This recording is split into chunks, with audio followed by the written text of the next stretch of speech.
11월 17일 예배신덕교 새벽기도입니다. 기도하겠습니다. 하나님 감사합니다. 주의 말씀 앞에 나아갑니다. 하나님의 은혜를 사모합니다. 이제 우리와 함께하여 주시고 주의 말씀으로 우리가 새롭게 되며 오늘 하루도 주의 능력 안에서 말씀의 능력을 힘입어 승리할 수 있게 우리 삶 가운데 함께하여 주시옵소서. 감사드립니다. 예수님의 이름으로 기도드렸습니다. 아멘. 시편 132편입니다. 시편 132편 12절에서 18절까지 말씀입니다. 시편 132편 12절에서 18절까지 말씀입니다. 내 자손이 내 언약과 그들에게 교훈하는 내 증거를 지킬진대 그들의 후손도 영원히 내 왕위에 앉으리라 하셨도다. 여호와께서 시온을 택하시고 자기 거처를 삼고자 하여 이르시기를 이는 내가 영원히 쉴 곳이라 내가 여기 거주할 것은 이를 원하였음이로다. 내가 이 성에 식료품을 풍족히 복을 주고 떡으로 그 빈민을 만족하게 하리로다. 내가 그 제사장들에게 구원을 옷 입히리니 그 성도들은 즐거이 외치리로다. 내가 거기서 다윗에게 뿔이 나게 할 것이라 내가 내 기름 부음 받은 자를 위하여 등을 준비하였도다. 내가 그의 원수에게는 수치를 옷 입히고 그에게는 왕관이 빛나게 하리라 하셨도다. 아멘.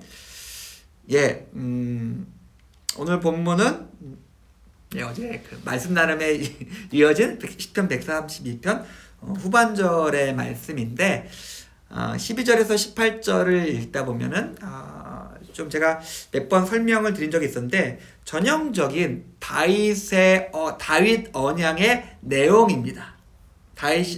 하나님께서 다윗을 왕으로 세우시고 하나님께서 약속을 주셔가지고 그 약속 안에 다윗과 그의 자손들이 계속 머무르면은 하나님께서 그들 가운데 함께 하셔서 다윗의 자손이 다윗의 왕권이 다윗의 나라가 하나님의 나라가 되어 흔들리지 아니할 것이다 라는 것을 약속하고 계시는 말씀입니다. 즉 어떤 거냐면 하나님께서 언약을 주십니다. 우리가 그 언약을 알고 그 언약을 지키며 그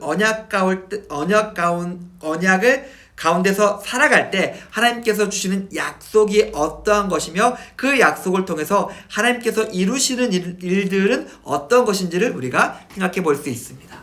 먼저 우리가 어제 생각했던 것처럼 예배를 통해 우리가 하나님께 나아갈 때 하나님을 기뻐할 때에 하나님께서 우리에게 응답하시고 하나님께서 말씀하십니다. 내가 너희를 택했고 내가 너희와 영원히 너희 가운데 영원히 임재하겠고 영원히 거하겠고 내가 그것을 선택했다. 내가 그것을 기뻐한다 라고 이야기합니다. 우리가 하나님을 알고 하나님을 예배하며 하나님을 찬양하며 하나님께 나아갈 때 하나님은 우리를 기뻐하십니다. 그리고 기뻐하시면서 우리 가운데 임재하십니다. 그리고 우리에게 주셨던 영광과 약속을 영원히 지키신다라고 우리에게 알려주고 있습니다. 분명하게 우리가 하나님 앞에 나아갈 때에 하나님을 찬양할 때에 하나님을 기뻐할 때에 우리가 예배라고 하겠습니다. 이 예배를 통해서 얻는 유익이 너무나 큽니다. 근데 안타깝게도 많은 분들이 예배를 어떠한 감정의 만족이나 감정의 고향이나 아니면 내가 바라고 원하도 기대했던 것들을 충족시키는 그 시간으로 너무나 예배를 좁혀버리는 것 같아요. 축소시키는 것 같아요. 우리가 하나님께 나아갈 때, 하나님을 기뻐할 때, 하나님을 온전히 찬양할 때에 우리가 얻을 수 있는 유익은 훨씬 큰데 우리는 굉장히 내가 원하고 내가 바라는 이만큼으로 우리는 우리의 예배를 축소시킵니다. 예배할 때에 우리가 하나님을 기뻐할 때에 하나님을 찬양할 때에 하나님께 나아갈 때에 단지 우리 마음이 기뻐하는 것을 넘어서 내가 바라고 소원했던 것들이 이루어지는 것을 넘어서 하나님이 우리 가운데 거하시며 하나님께서 약속하셨던 영원한 것들이 우리의 삶 속에 채워지고 우리를 통해서 하나님의 나라가 완성되고 이루어지고 선포되어 갑니다. 우리가 단지 나를 위한 예배를 넘어서 나를 위한 찬양과 나의 유익을 위한 신앙을 넘어서 온전히 하나님을 향한, 하나님을 위한 삶과 예배로서 설 수 있었으면 좋겠습니다. 하나님께 나아가서 온전히 하나님을 불러보십시오. 하나님의 말씀 가운데, 하나님의 임재 가운데 서 보십시오. 하나님은 비교할 수 없는 영광과 은혜로서 우리의 마음과 삶을 채워주십니다. 근데 여기서 덧붙여서 한 가지를 더 말할 수 있겠죠. 근데 그게 오래가지 않아요. 예를 들면 이런 거죠. 베드로가 풍랑이 있는 바다에서 배를 타고 가다가 물을 걸어 오시는 예수님을 봅니다. 그리고 어떻게 했죠? 물에 뛰어들어서 물을 걸어갔죠. 이런 거와 똑같아요.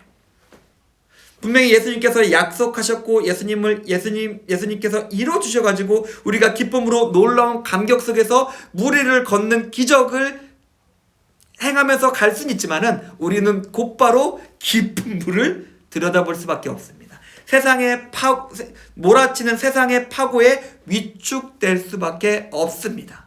그래서 우리가 일주일에 한 번씩 예배드리는 이유가 거기에 있는 것이죠. 우리가 하나님 앞에 나가서 온전한 마음으로 예배를 드리더라도 세상에서의 삶은 우리의 마음의 욕심과 탐욕은, 교만은 쉽게 그것들을 앗아가려고 하고 잊혀지게 만들 수도 있습니다. 그럴 때마다 우리는 계속해서 하나님께 나아가야 됩니다. 그래서 우리가 이 새벽 시간에 함께 모여서 말씀 보는 것도 그런 이유이기도 합니다.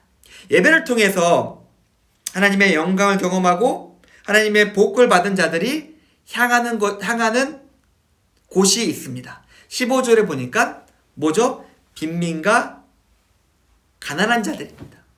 자, 이렇게 말씀드릴게요. 모든 일에는 완성이 있습니다. 모든 일에는 결국이 있습니다. 모든 일에는 마무리가 있습니다. 아무리 화려하고 웅장하게 시작되고 그 진행이 놀랍고 견고하다 하더라도 온전히 마무리되지 않았다? 그러면 그 일은 어떤 걸까요? 실패했죠. 마무리되지 못한 일은 미완성이고 그것이 성공했다 말할 수 없게 됩니다. 예배의 시작은 우리가 어제 살펴봤던 것처럼 겸손한 자의 간구였고, 예배를 하면서 하나님의 영광의 임재로 충만하게 채워집니다. 거기서 끝일까요? 아닙니다. 예배는 흘러서 그것이 종착지가 되는 곳이 있습니다. 그것이 낮은 곳으로 흘러서 그것이 필요한 사람을 채움으로써 마무리가 됩니다. 만약에 우리가 하나님의 임재를 통한 복과 은혜를 나 자신만을 위해서 사용하고 있다면, 나만을 위해서 누리고 있다면 그 예배는 분명히 말씀드리겠습니다. 온전한 예배가 아닙니다. 하나님의 임재, 하나님의 능력, 하나님의 은혜는 너무나 뜨겁고 너무나 강렬하고 너무나 풍성해서 흘러 넘칩니다.